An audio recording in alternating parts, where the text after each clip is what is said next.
जय श्री कृष्णा। स्वागत है आपका साथी त्रिशला के साथ। कैसे हैं आप लोग, कैसे हैं घर में सब, जरूर बताइएगा। रवि पुष्य नक्षत्र, इसके बारे में आपने सुना होगा। ये क्या होता है? रविवार के दिन अगर पुष्य नक्षत्र आ जाए तो इसे रवि पुष्य नक्षत्र कहते हैं। पुष्य नक्षत्र अपने आप में एक बहुत ही पवित्र नक्षत्र में माना जाता है। पुष्य नक्षत्र में बहुत सारे कार्य सिद्ध किए जाते हैं। अगर मैं एक बहुत सरल भाषा में आपको समझाऊं तो यह एक ऐसा नक्षत्र है जिसमें करा हुआ हर कार्य सिद्ध हो जाता है। बहुत विशेष जड़ इस समय निकाल कर उसका पूजन किया जाता है। जैसे कि अगर आपने कभी सुना हो तो एक आँख का पौधा होता है। आँख का पौधा जो महादेव को चढ़ाते हैं हम, जिनके फूल जिसमें से दूध निकलता है, जिसे आपने बचपन में कभी सुना हो तो कहते थे कि आंखों में मत लगाइए वरना अंधे हो जाएंगे। उसमें एक सफ़ेद आँख का पौधा होता है और एक होता है बैंगनी आँख का पौधा।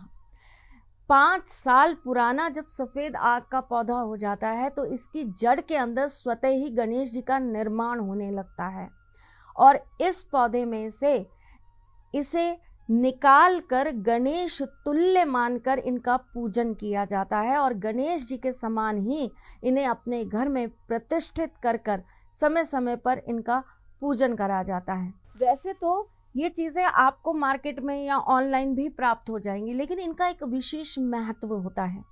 ये कार्य भी अगर बुधवार को आने वाले पुष्य नक्षत्र में किया जाता है तभी ये सिद्ध होता है, तभी वो गणेश जी आपको जीवन भर अपना आशीर्वाद देते हैं।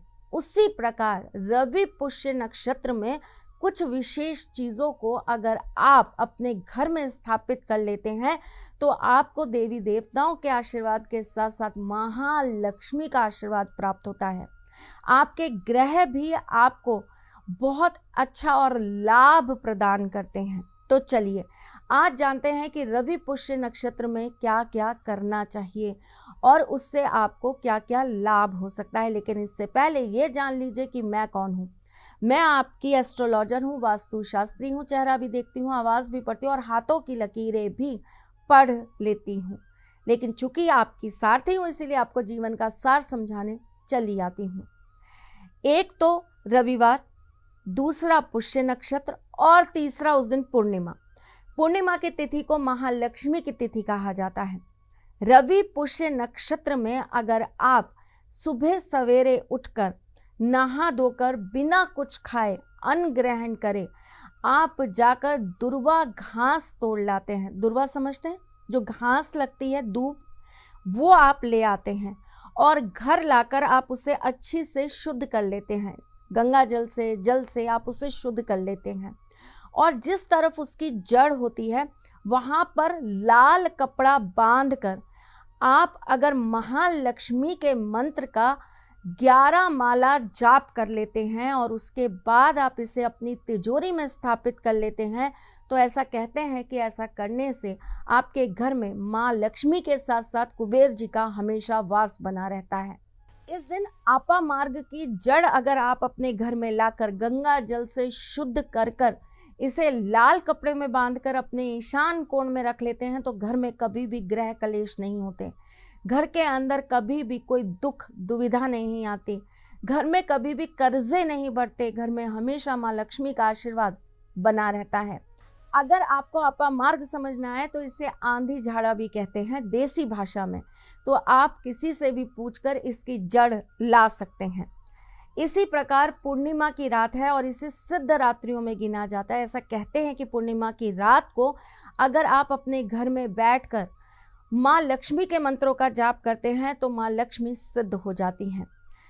पूर्णिमा की रात्रि में अगर आप चंद्रमा की रोशनी में बैठकर भोलेनाथ का स्मरण करते हैं और उनके मंत्रों का जाप करते हैं तो ऐसा करने से आपको बहुत ऊर्जा और ताकत प्रदान होती है। आपकी मेडिटेशन पार्ट बहुत ज़्यादा एक्टिव हो जाता है, आपके पूरे शरीर के अंदर सकारात्मक ऊर्जा का प्रवाह होने लगता है, आपके नकारात्मक विचार समाप्त होते हैं, आपके अंदर से डिप्रेशन जैसी बीमारियां निकलकर भाग जाती हैं, आपको कभी भी चिंता नहीं सताती। वैसे चिंता तो चिता समान होती है, इसे वैसे भी नहीं पालना चाहिए।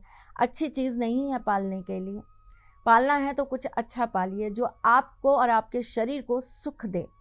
चलिए जी, तो आपको पूर्णिमा की रात्रि में बैठकर चंद्रमा की रोशनी में एक माला ज़रूर भोलेनाथ के मंत्र का जाप करना चाहिए। और अगर आप वहीं पर बैठकर अगर उस दिन चंद्रमा के जाप कर लेते हैं तो ऐसा करने से आपके जीवन में प्रगति के रास्ते खुल जाते हैं।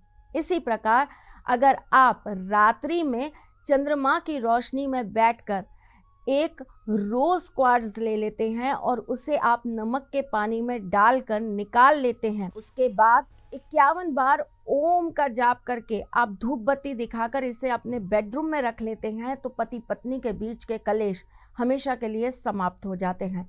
रवि पुष्य नक्षत्र के अंदर अगर आप हत्ता जोड़ी सिद्ध करके अपनी तिजोरी में स्थापित कर लेते हैं तो ऐसा करने से आपके घर में हमेशा माँ लक्ष्मी का आशीर्वाद बना रहता है। दावे से कहती हूँ, अगर आपको ओरिजिनल हत्ता जोड़ी मिल जाती है और उसे आप स्थापित कर लेते हैं तो आपके घर में कभी भी कर्जे की दिक्कत नहीं आती।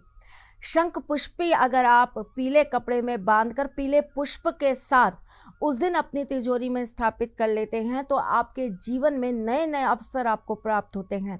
आपके बिजनेस के बढ़ने के योग चालू हो जाते हैं। आपको जगह जगह से लोग जानने लगते हैं, आपका नाम होने लगता है।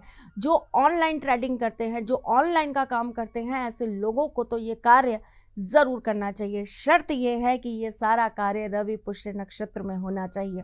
इतनी सारी इन्फॉर्मेशन मैंने आपको दी, कैसी लगी ज़रूर बताइएगा। मैं फिर आऊँगी कुछ नया, कुछ अलग, कुछ अद्भुत लेकर। और इस महायोग को इस बार जाने मत दीजिएगा। बहुत बहुत बहुत सर्वसिद्धि योग है, इसे संभाल कर यूज़ करिए और अपने जीवन में खुशहाली लाइए। मैं फिर आती हूँ कुछ नया, कुछ अलग, कुछ अद्भुत लेकर। तब तक के लिए मुस्कुराते रहिएगा, रिश्तों में मजबूती बना के रखिएगा, अपने साथी के साथ यूँ जुड़े रहिएगा, प्यार देते रहिएगा, प्यार लेते रहिएगा। ख्याल रखिएगा अपना और उनका जिनसे आप प्यार करते हैं। मैं फिर आपसे मिलने आऊँगी, तब तक के लिए राधे कृष्ण। सारथी माँ त्रिशला ज्योतिष के क्षेत्र में विश्व विख्यात नाम है। ज्योतिष शास्त्र में पीएचडी माँ त्रिशला पिछले 22 वर्षों से ज्योतिष की सभी परंपरागत विधाओं के साथ साथ अनेक दुर्लभ गुण विधाओं जैसे परछाई एवं नव्स के अध्ययन से अपनी सटीक भविष्यवाणी और पूर्वानुमान के लिए विख्यात हैं। अपने उपायों द्वारा लाखों लोगों का जीवन संवार चुकी माँ त्रिशला लगातार 2016 से ज्योतिष विभूषण अवार्ड प्राप्त कर रही हैं। साल 2018 में उन्हें उत्तराखंड के मुख्यमंत्री त्रिवेंद्र सिंह रावत ने ज्योतिष विभूषण अवार्ड से सम्मानित किया था और साल 2016 में उन्हें राजस्थान में बेस्ट एस्ट्रोलॉजर के अवार्ड से नवाजा जा चुका है।